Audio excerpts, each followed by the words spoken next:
Imagine walking into a newsstand in August 1974 and seeing something that had never happened before in American history. A Black woman staring back at you from the cover of Vogue, not just any magazine Vogue, the fashion Bible, the ultimate arbiter of beauty and style. For 82 years, Vogue had only featured white women on its cover. Then Beverly Johnson changed everything with one historic photo. But here's the thing about groundbreakers: they pay a price for being first. Today, we're diving into the extraordinary life of Beverly Johnson, from Olympic-level swimmer to pioneering supermodel to outspoken advocate, a woman who broke barriers while battling demons most people never saw, who survived abusive relationships, addiction, and industry exploitation to build an empire and rewrite the rules for who gets to be considered beautiful in America.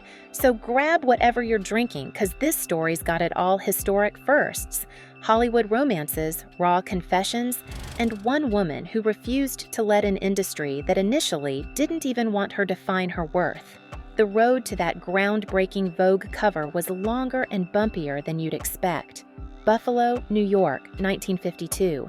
That's where our story begins. Beverly Johnson was born on October 13th to working-class parents with big dreams for their daughter. Her dad worked as an electrician, and her mom, Gloria, was a surgical technician. From day one, education was non-negotiable in the Johnson household. Young Beverly wasn't thinking about modeling or fashion, not even close. She was busy becoming a championship swimmer, so good she nearly qualified for the 1968 Olympics in the 100-yard freestyle. We're talking serious athletic talent, training before school, training after school. Discipline, focus, drive. I was a jock, Beverly would later tell Essence magazine. Fashion wasn't on my radar at all. I was the girl in sweats with chlorine-damaged hair and no makeup. After graduating from Bennett High School in 1969, Beverly headed to Northeastern University on a full academic scholarship. Her major, criminal justice. The plan was law school after that. Beverly Johnson, future attorney. That's what she thought anyway.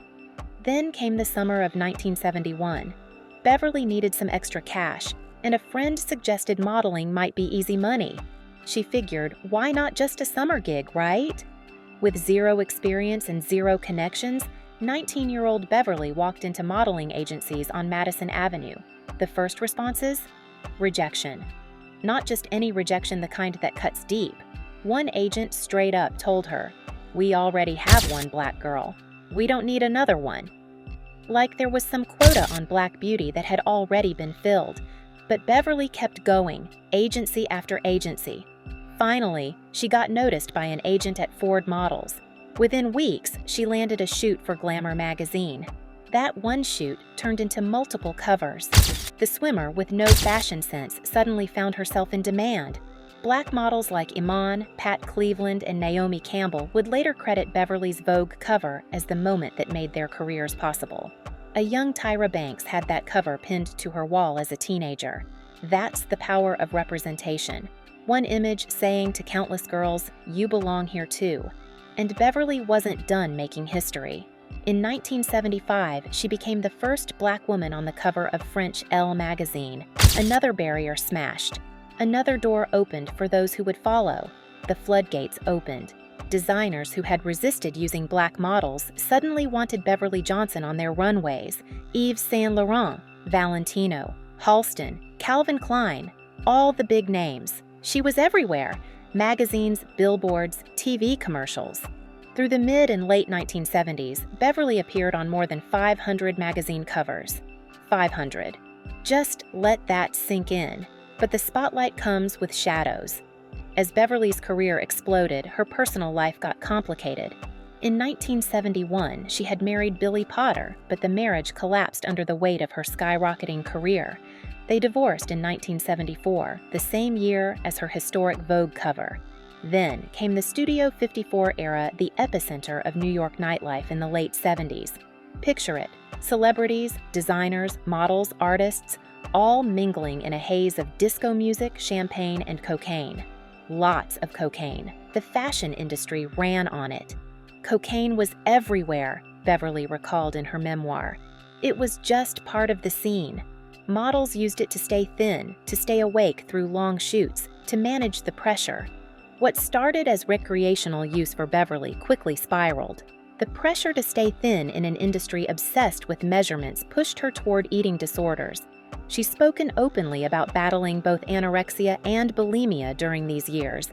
"I survived on coffee, cigarettes, and cocaine," she once revealed in an interview.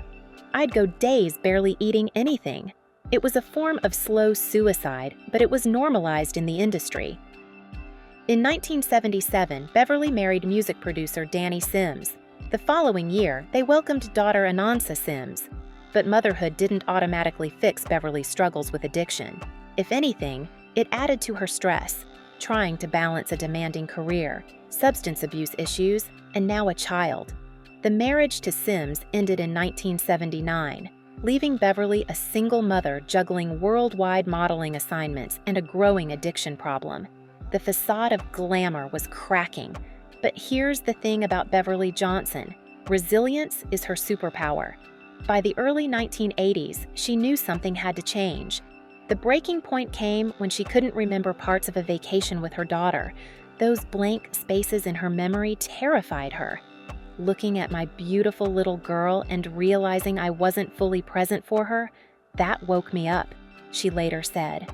"I knew I had to get clean, not just for my career, but for my daughter." Beverly checked herself into rehab in 1982, a brave move at a time when celebrities rarely admitted to addiction problems. The fashion industry wasn't exactly supportive. Out of sight meant out of mind in this business. Agents warned her that taking time off would end her career. Beverly didn't care. Her life and her daughter mattered more. Getting sober wasn't easy, but that Olympic-level discipline kicked in again. And something remarkable happened instead of fading away. As predicted, Beverly came back stronger. Through the 1980s, she continued modeling, but also began expanding her horizons. Beverly understood something crucial about the modeling industry: it has an expiration date for women. Models were typically discarded by their late 20s, but Beverly wasn't about to be discarded. She started planning her second act. Acting came naturally to her. She landed roles in films like Ashanti in 1979 and later appeared in The Meteor Man: How to Be a Player and Crossroads. On television, she showed up in shows including Law and Order: Martin Sabrina the Teenage Witch and Third Rock from the Sun. In 1989, she even appeared in Michael Jackson's star-studded Liberian Girl music video alongside an absurd collection of celebrities from Steven Spielberg and Whoopi Goldberg to John Travolta and Paula Abdul. But Beverly's most impressive pivot was becoming a business mogul. In the 1990s, she launched the Beverly Johnson hair collection, focusing on wigs and hair extensions specifically designed for women of color, a massively underserved market at the time. The line later expanded to include skincare products. "I understood early on that I needed to own something," she explained in an interview. "I couldn't just be the face selling someone else's products. I needed to build wealth through ownership." Throughout the 90s, Beverly's personal life continued to make headlines. She had a 5-year relationship with Sex and the City actor Chris Noth from 1990 to 1995.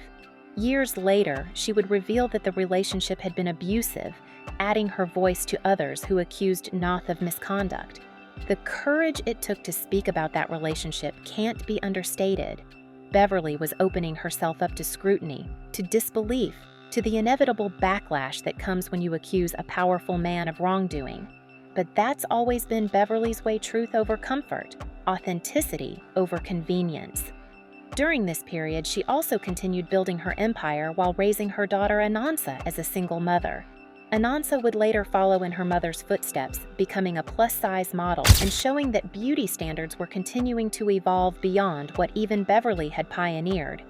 The mother-daughter relationship would eventually be showcased in a reality show called Beverly's Full House on the Oprah Winfrey Network in 2012, another reinvention for Beverly as she entered the world of reality television.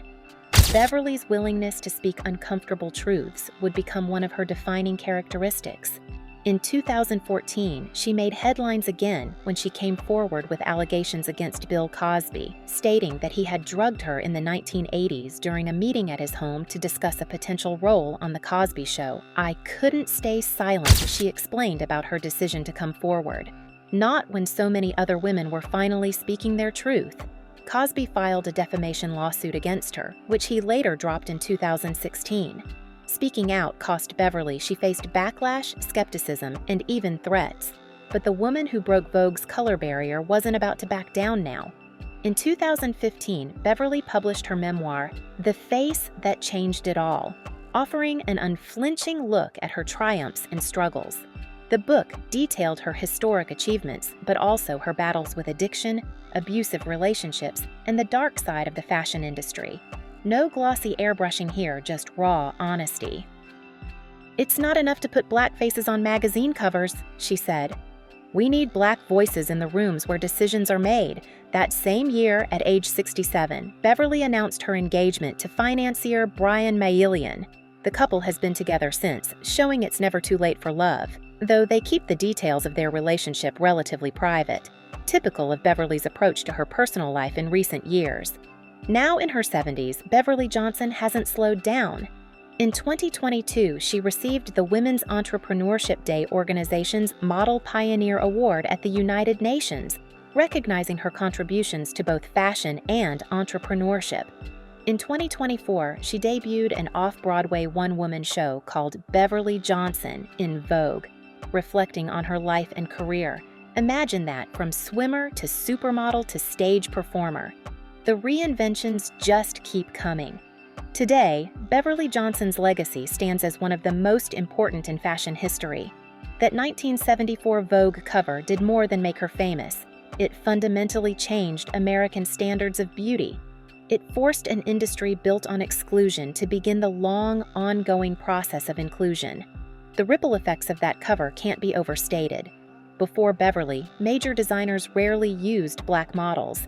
After her, they couldn't ignore black beauty anymore. She didn't just get a seat at the table, she rebuilt the entire table. And that influence extended beyond modeling into her business ventures, where she identified massive gaps in the market for black women and filled them with her hair and beauty products. "I realized very early that beauty is political," Beverly once said in an interview. "What's considered beautiful determines who gets opportunities, who gets visibility, who gets to be the standard. Breaking that standard wide open that was revolutionary. Walk into any newsstand today, and you'll see diverse faces staring back from magazine covers. That diversity didn't happen by accident. It happened because women like Beverly Johnson refused to accept the status quo.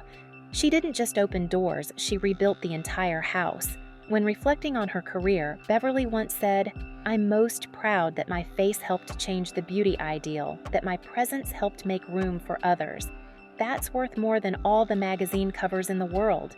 Yet her impact goes beyond representation. Beverly showed what survival looks like, how to overcome addiction, abuse, industry exploitation, and still emerge not just intact, but triumphant. How to reinvent yourself repeatedly in an industry designed to discard women as they age. How to build wealth and ownership in systems designed to keep you as just a pretty face selling someone else's products. Beverly Johnson didn't just change what a supermodel looks like. She changed what a supermodel could become. From athlete to icon to entrepreneur to advocate, her journey represents American possibility at its most expansive. The Buffalo swimmer who nearly made the Olympics never won that gold medal. Instead, she won something far more lasting, a permanent place in history as the woman who forever changed American beauty standards. When they talk about pioneers who transformed American culture, Beverly Johnson deserves to be right at the top of that list, not just for being the first, but for ensuring she wouldn't be the last.